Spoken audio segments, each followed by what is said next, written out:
तनाव होता है, लगता है कि पूरे सीजन प्लांट को नर्चर किया और अब देखो बास्केट कितनी फुलर हो गई, कितनी खूबसूरत हो गई। पर ये क्या, कभी खास करके हम नॉर्थ इंडियंस का जो डलाइमा है वो तो यही है, सर्दियां आई तो हैंगिंग प्लांटर्स खराब होने का डर, गर्मियां आई तेज तो हैंगिंग प्लांटर्स खराब होने का डर। तो कई बार हमें लगता है कि जैसे हम इंस्टाग्राम पे देखते हैं एकदम फुल और बास्केट्स, वैसे हमारे बास्केट हो तो कैसे हो, क्योंकि ये जो सीजन का बदलाव होता है ये हमारे प्लांट्स को बहुत ज्यादा नुकसान कई बार पहुंचा ही देता है।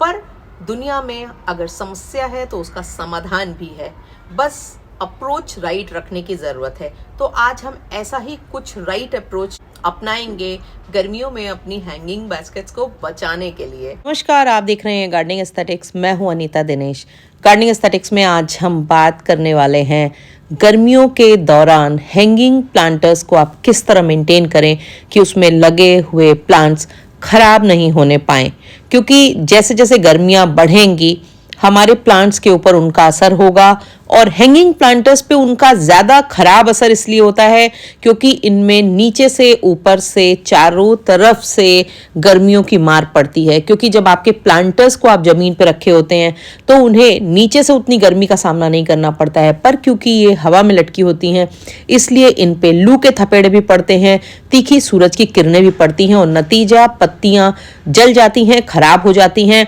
और वो आपके हैंगिंग बास्केट जो लश ग्रीन खूबसूरत दिख रहे थे वो सडनली एकदम जल से जाते हैं। और पिछली गर्मियों में तो मेरे संग भी ये हुआ, जबकि इसके पहले कभी ऐसा नहीं होता था और मैं काफ़ी हद तक कामयाब हो जाती थी अपने प्लांट्स को सिर्फ डायरेक्शन चेंज करके बचा के। पर पिछली गर्मियों ने मेरे कॉन्फिडेंस को थोड़ा सा तो लूज किया ही है, इसलिए इस बार गर्मियाँ शुरू होने के पहले ही हैंगिंग प्लांटर्स में लगे हुए प्लांट्स को बचाने की तैयारी शुरू कर दी है। वीडियो शुरू करें इसके पहले आपसे गुजारिश है कि चैनल को सब्सक्राइब करना बिल्कुल भी मत भूलिएगा। बेल आइकन जरूर पुश कर दिया करें ताकि जो भी मैं गार्डनिंग से रिलेटेड अपडेट करूं वो आप तक पहुंचे। वीडियोस जब पसंद आते हैं तो उनके लिंक को अपने गार्डनिंग लविंग फ्रेंड्स के संग शेयर करना, उन पे लाइक करना और पे कमेंट करना बिल्कुल भी मत भूला करें, क्योंकि इससे हमारे वीडियोस की रीच ज़्यादा बढ़ती है, वो ज़्यादा लोगों तक तो पहुंचते ही हैं और साथ ही आपकी तरफ से मेरी मेहनत का ये रिवॉर्ड भी होता है। तो चलिए बात करते हैं कि किस तरह से हम अपनी हैंगिंग प्लांटर्स को सुरक्षित रख सकते हैं, उनमें अच्छी ग्रोथ ले सकते हैं तेज प्रचंड गर्मी के सीजन में भी।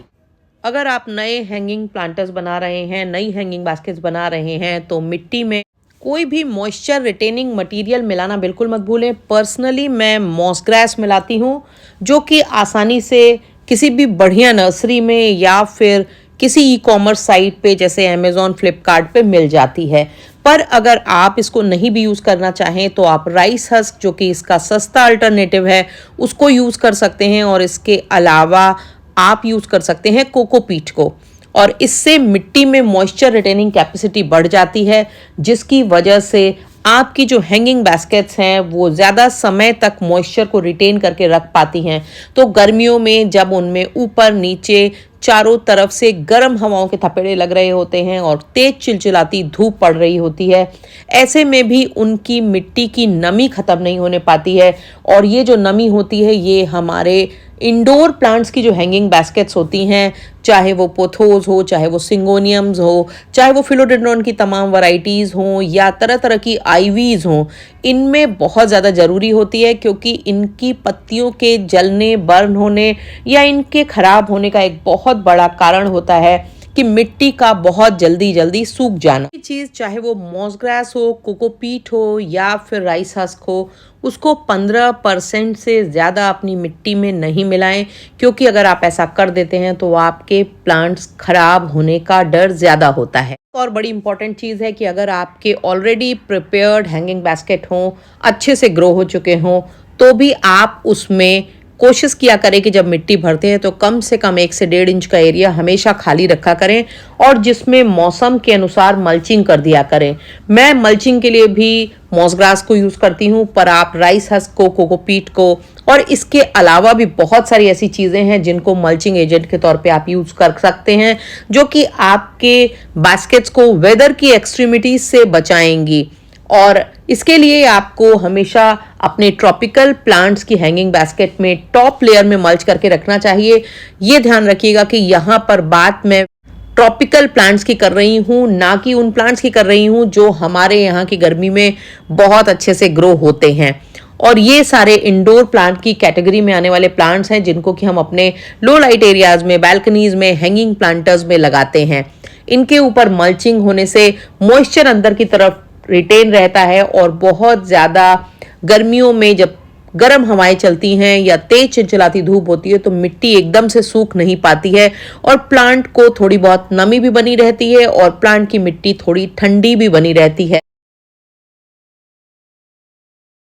तीसरी जो इम्पोर्टेंट चीज़ है वो ये है कि वाटरिंग का ध्यान रखें और पहली बार जब सुबह वाटरिंग करें, जो कि 9 बजे तक लगभग मेरे हिसाब से गर्मियों में कर लेना चाहिए, थॉरोली वाटरिंग करें, मिट्टी को पूरी तरह से सैचुरेट कर दें ताकि दिन भर की गर्मी, लू के थपेड़ों को आपकी बास्केट झेल पाए। और फिर भी जब बहुत ज़्यादा गर्मी पड़ रही हो और आपको लगता है कि मिट्टी ऊपर की कम से कम 2 इंच की सूख गई है या बास्केट की मिट्टी सूख गई है, प्लांट जो है वो झुलस रहा है, कुम्भला रहा है, तो फिर आप उसमें शाम के वक्त भी एक अच्छी सी मिस्टिंग जरूर करें। इससे आपकी हैंगिंग बास्केट के प्लांट तरोताज़ा बने रहेंगे और सुबेरे जब आप उठेंगे तो वो उतने ड्रूपी और उतने ख़राब नहीं दिखाई देंगे और उनकी पत्तियां भी बुरी तरीके से बर्न नहीं होंगी या उनमें हीट के जो जलने के निशान हैं वो नहीं दिखाई देंगे। यही सारी टिप्स मग प्लांटर्स या रेलिंग प्लांटर्स में लगे हुए प्लांट के लिए भी इफ़ेक्टिव होती हैं। उनकी भी केयरिंग का तरीका वही होना चाहिए क्योंकि वो भी इसी तरह से हवा में होती हैं और उनमें भी गर्मी की उसी तरह मार पड़ती है। और एक बहुत अच्छा तरीका जो होता है मग प्लांटर या रेलिंग प्लांटर को यूज़ करने का और गर्मियों में उनको सही बनाए रखने का, आप इनमें डबल पॉट सिस्टम यूज़ करें, यानी कि इनके अंदर छोटे पॉट्स में लगा करके प्लांट रखें, ना कि इनमें डायरेक्टली मिट्टी फिल करके प्लांट लगाएं। और आप देखेंगे कि इससे प्लांट की लाइफ भी बढ़ेगी और गर्मियों में क्योंकि डबल पॉट हो जाता है तो प्लांट ठंडा भी बना रहेगा, प्लांट सेफ भी रहेगा और प्लांट में अच्छी ग्रोथ भी दिखाई देगी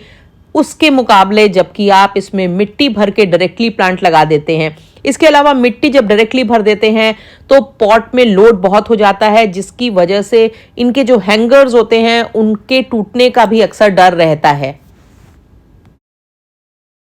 एक और बड़ी इंपॉर्टेंट चीज़ है कि जब आप अपने हैंगिंग बास्केट्स को हैंग करते हैं तो वो ज़्यादातर ऊपर के लेवल में हैंग होती हैं और हमारे जो एसी के आउटडोर यूनिट्स होते हैं और उनसे निकलने वाली गर्म हवा के संपर्क में वो लगातार आती हैं, जिसकी वजह से आपके बहुत सारे ऐसे प्लांट हैं, चाहे वो मनी प्लांट हो गया, चाहे वो स्पाइडर प्लांट हो गया, फर्न हो गया, इस तरह के तमाम प्लांट हीट से ख़राब हो जाते हैं बहुत ज़्यादा। और उनको बचाने का कोई भी ऐसा तरीका नहीं समझ में आने के बाद मैंने एक